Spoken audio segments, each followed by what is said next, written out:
Suraxanı rayon icra hakimiyyətinin başçısı Adil Əliyevin gənclərlə görüşləri davam edir.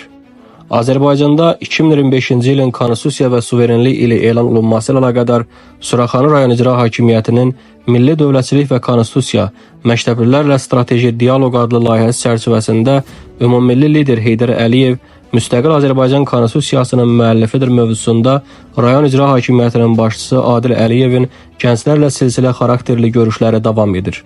Növbəti dəfə aprelin 22-sində rayonun Zığ qəsəbəsi üzrə 65, 315, 317, Qaraçxır qəsəbəsi üzrə isə 104 və 141 nömrəli tam orta məktəblərin yuxarı sinif şagirdləri ilə görüş keçirilib.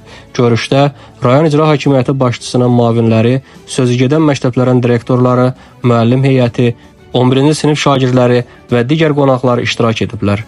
Ümummilli lider Heydər Əliyevin və vətən uğrunda həlak olan şəhidlərimizin əziz xatirəsinin bir dəqiqəlik sükutla yad edilməsi və dövlət himninin səsləndirilməsi ilə başlanan görüşdə Ümummilli lider Heydər Əliyev Müstəqil Azərbaycan Konstitusiyasının müəllifidir adlı videoçarx nümayiş olunub. Rayon icra hakimiyyətinin başçısı Adil Əliyev çıxış edərək bildirib ki, bu il 1995-ci il noyabrın 12-sində qəbul olunmuş Müstəqil Azərbaycan Respublikasının əsas qanunu olan İlk Konstitusiyasının qəbul edilməsinin 30 illiyi və 2020-ci il sentyabrın 27-sində Ermənistanın təxribatlarına cavab olaraq başlanmış Vətən müharibəsində tarixi zəfərin 5-ci il dönümüdür.